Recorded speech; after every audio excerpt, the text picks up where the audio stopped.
Hello dear friends, welcome back my YouTube channel Ek Nai उड़ान। तो आज के इस वीडियो में हम पढ़ने वाले हैं भारत के प्रमुख वाटरफॉल्स के बारे में, जलप्रपात के बारे में। तो वीडियो को आप लोग लास्ट तक देखें। वीडियो अच्छा लगे अपने फ्रेंड्स, अपने रिलेटिव में शेयर करें। और ये जो टॉपिक है वेरी इंपॉर्टेंट है, यूपी ट्रिपल एस पेट एग्जाम जो होने वाला है उस एग्जाम में आपकी काफ़ी हेल्प करेगा। तो इस वीडियो को आप लोग लास्ट तक देखें। वीडियो अच्छा लगे तो अपने फ्रेंड्स रिलेटिव में शेयर जरूर करें। और अगर चैनल को अभी तक सब्सक्राइब नहीं किया है तो चैनल को सब्सक्राइब कर ले, जिससे आपको इसी तरह के वीडियो कंटिन्यू मिलते रहेंगे। तो चलिए वीडियो को शुरू करते हैं। सबसे पहले हम बात कर लेते हैं भारत के प्रमुख जलप्रपातों के बारे में। तो भारत के जो प्रमुख जलप्रपात हैं उसमें किस टाइप से क्वेश्चंस पूछे जाते हैं।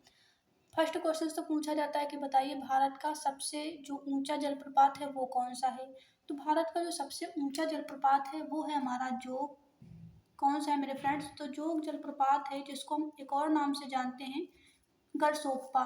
तो गरसोप्पा या जोग जलप्रपात जो है वो भारत का सबसे ऊंचा जलप्रपात है। सबसे ऊंचा जलप्रपात है जोग या गरसोप्पा। अगर हम बात करें यह किस नदी पर स्थित है, तो सबसे पहला क्वेश्चन यह किस नदी पर स्थित है, तो आप बताएंगे यह शरावती नदी पर स्थित है। किस नदी पर? शरावती नदी पर स्थित है। सबसे फर्स्ट पॉइंट जो है आपसे क्वेश्चन पूछा जाएगा यह किस नदी पर है, तो आप बता सकते हैं यह शरावती नदी पर है। अगला क्वेश्चन बताइए यह स्थित कहाँ पर है, तो यह किस स्टेट में है, तो आप बताएंगे कर्नाटक स्टेट में है। किस स्टेट में है मेरे फ्रेंड्स? तो आप बता सकते हैं कर्नाटक स्टेट में है। थर्ड क्वेश्चन इसकी ऊंचाई कितनी है। ऊंचाई की बात की जाए तो आप बताएंगे 255 मीटर इसकी ऊंचाई है। कितनी है मेरे फ्रेंड्स? थर्ड पॉइंट 255 मीटर इसकी ऊंचाई है। तो जो गरसोप्पा या जो जो गरसोप्पा जो है, जिसको महात्मा गांधी जलप्रपात के नाम से भी जाना जाता है, यह हमारा शरावती नदी पर है, कर्नाटक स्टेट है और 255 मीटर इसकी ऊंचाई है।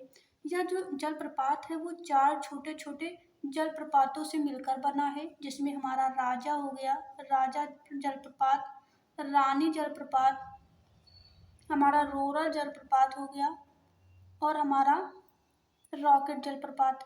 तो ये चार छोटे छोटे जलप्रपातों से मिलकर जो है भारत के सबसे ऊंचे जलप्रपात गरसोप्पा का निर्माण हुआ है। आई होप आपको फर्स्ट पॉइंट समझ में आया होगा। इस टाइप से आपसे क्वेश्चंस पूछे जा सकते हैं कि बताइए गरसोप्पा जलप्रपात जो है वो किस नदी पर स्थित है, तो आप बताएंगे शारावती नदी पर। शारावती नदी पर स्थित है। किस स्टेट में है, या तो कर्नाटक स्टेट में है। कितनी ऊंचाई है इसकी? तो 255 मीटर इसकी ऊंचाई है। ये हो गए हमारे फर्स्ट जलप्रपात की बात। अब हम बढ़ते हैं अगले जलप्रपात की तरफ। अगला जलप्रपात है हमारा, अगर आपसे पूछा जाए कि बताइए धुआंधार जलप्रपात कहाँ पर है, कौन सा मेरे फ्रेंड्स? तो धुआंधार धुआंधार जलप्रपात कहाँ पर है? कौन सा मेरे फ्रेंड? धुआंधार जलप्रपात आपका कहाँ पर है, किस स्टेट में है या किस नदी पर है? तो आप क्या बताएंगे? सबसे पहला पॉइंट है यह किस नदी पर है, तो आप बताएंगे यह नर्मदा नदी पर है। किस नदी पर है मेरे फ्रेंड्स? तो यह बताएंगे नर्मदा नदी। नर्मदा नदी सबसे पहला पॉइंट है हमारा, नर्मदा नदी। अगला पॉइंट है हमारा, यह किस स्टेट में है, तो आप बताएंगे यह एमपी में है, मध्य प्रदेश में है हमारा धुआंधार जलप्रपात। अब इसकी ऊंचाई कितनी है? अगर इस ऊंचाई की बात करें तो आप बताएंगे इसकी ऊंचाई है 10 मीटर। कितनी है मेरे फ्रेंड्स? धुआंधार जो जलप्रपात है इसकी ऊंचाई 10 मीटर है। तो इस तरह से आपसे क्वेश्चन एग्जाम में पूछे जा सकते हैं। धुआंधार जलप्रपात जो कि नर्मदा नदी पर है, किस स्टेट में है, तो एमपी यानी मध्य प्रदेश में, और इसकी ऊंचाई कितनी है? तो 10 मीटर है। तो ये हो गया हमारा सेकंड जो जलप्रपात वाटरफॉल्स। अब हम बढ़ते हैं अगले वाटरफॉल्स की तरफ। अगला वाटरफॉल्स है हमारा, थर्ड है हमारा थर्ड है हमारा शिव समुद्रम जलप्रपात। शिव समुद्रम जलप्रपात। तो शिव समुद्रम जलप्रपात की वाटरफॉल्स की बात करें तो इस यहाँ से कैसे पूछे जाएंगे क्वेश्चंस कि बताइए शिव समुद्रम जो जलप्रपात है वो किस नदी पर है। तो शिव समुद्रम जो जलप्रपात है सबसे पहले आप बताएंगे कावेरी नदी पर है। कहाँ पर है मेरे फ्रेंड्स? कावेरी नदी पर है शिव समुद्रम जलप्रपात। अगर पूछा जाए कि बताइए शिव समुद्रम जो जलप्रपात है वो किस स्टेट में है, तो आप बताएंगे कर्नाटक स्टेट में है। किस स्टेट में है मेरे फ्रेंड्स? तो कर्नाटक स्टेट में है आपका शिव समुद्रम जलप्रपात। थर्ड पॉइंट है या कितनी इसकी जो ऊंचाई है वो कितनी है, तो आप ऊंचाई बताएंगे इसकी 90 मीटर इसकी ऊंचाई है। कितनी है ऊंचाई? 90 मीटर है। तो ये बात हो गई शिव समुद्रम जलप्रपात की। किसकी बात हो गई? शिव समुद्रम जलप्रपात की बात हो गई। अब बढ़ते हैं अगले जलप्रपात की तरफ। अगला जो जलप्रपात है वो है हमारा येन्ना जलप्रपात। कौन सा है मेरे फ्रेंड्स? येन्ना जलप्रपात। अगला जलप्रपात है हमारा 4th नंबर एन्ना जलप्रपात। एन्ना जलप्रपात की बात करें तो एन्ना जलप्रपात आपसे पूछा जाएगा कि बताइए एन्ना जलप्रपात सबसे पहला पॉइंट यह किस नदी पर है। एन्ना जलप्रपात यह किस नदी पर है, तो आप बताएंगे किस नदी पर है एन्ना जलप्रपात, तो यह हमारा नर्मदा नदी पर है। नर्मदा नदी पर हमारा एन्ना जलप्रपात है सबसे पहला पॉइंट।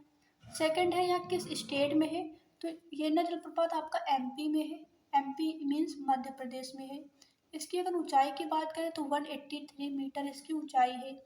183 मीटर इसकी ऊंचाई है। ये एन्ना जलप्रपात कहाँ पर है, नर्मदा नदी पर है और इसकी ऊंचाई कितनी है, 183 मीटर है। अगला जो जलप्रपात हो गया ये तो हो गया फोर्थ। अगला हो गया हमारा फिफ्थ जलप्रपात। तो अगला जलप्रपात है हमारा, अगला जो जलप्रपात है उसके बारे में बात कर लेते हैं। अगला जलप्रपात है हमारा चूलिया जलप्रपात। चूलिया जलप्रपात, तो सबसे पहला पॉइंट है चूलिया जलप्रपात में कि चूलिया जलप्रपात जो है वो किस नदी पर है, तो यह आपका चंबल नदी पर है। कौन सी नदी पर मेरे फ्रेंड, चंबल नदी पर आपका चूलिया जलप्रपात है। सेकंड पॉइंट है जो चूलिया जलप्रपात है, सबसे पहला पॉइंट चूलिया जलप्रपात आपका चंबल नदी पर है। किस नदी पर है, चंबल नदी पर है। और यह है कहाँ पर, तो यह राजस्थान में है। कहाँ पर है मेरे फ्रेंड्स, तो यह आपका राजस्थान में पड़ता है चूलिया जलप्रपात। अगर इसकी ऊंचाई की बात करें तो चूलिया जलप्रपात जो है इसकी ऊंचाई कितनी है, तो याद रखना इसकी ऊंचाई 18 मीटर है। 18 मीटर इसकी ऊंचाई है। कितनी है, 18 मीटर इसकी ऊंचाई है। अब हम बढ़ते हैं अगले जलप्रपात की तरफ। अगला जलप्रपात हमारा है पुनासा जलप्रपात। अगला है हमारा 6 नंबर है पुनासा। तो पुनासा जलप्रपात की तरफ चलते हैं। पुनासा जलप्रपात की अगर हम बात करें, जो पुनासा जलप्रपात आपका पड़ता है कहाँ पर मेरे फ्रेंड्स, तो यह आपका राजस्थान में पड़ता है। कहाँ पर, राजस्थान में। राजस्थान में यह आपका जलप्रपात पड़ता है। और नदी कौन सी है, तो याद रखना चंबल नदी है। चंबल नदी में आपका पुनासा जलप्रपात पड़ता है। और अगर हम बात करें इसकी ऊंचाई की, तो इसकी ऊंचाई आप याद रखना जो पुनासा जलप्रपात है 12 मीटर इसकी ऊंचाई है। कितनी, 12 मीटर इसकी ऊंचाई है। तो ये हो गया पुनासा जलप्रपात। अब हम बढ़ते हैं अगले जलप्रपात की तरफ। अगला जो जलप्रपात है जो वेरी इंपॉर्टेंट है, हुंडरू जलप्रपात। तो हुंडरू जलप्रपात जो है वो एशिया का सबसे ऊंचा जलप्रपात है। कौन सा मेरे फ्रेंड्स, हुंडरू जलप्रपात। अब बढ़ते हैं अगले जलप्रपात की तरफ। अगला जलप्रपात है हमारा हुंडरू। हुंडरू जलप्रपात जो कि हमारा अगला जलप्रपात है। अगर हम बात करें हुंडरू जलप्रपात जो कि आपका स्वर्ण रेखा नदी पर है। स्वर्ण रेखा नदी पर, कहाँ पर है, स्वर्ण रेखा नदी पर है। और ये किस स्टेट में है, तो आप बताएंगे झारखंड में। झारखंड में है ये हमारा। कहाँ पर है मेरे फ्रेंड, झारखंड में। अगर इसकी ऊंचाई की बात करें तो ये आपकी ऊंचाई कितनी है मेरे फ्रेंड्स, इसकी ऊंचाई जो है 74 मीटर है। कितनी है, 74 मीटर है हमारे हुंडरू जलप्रपात की ऊंचाई।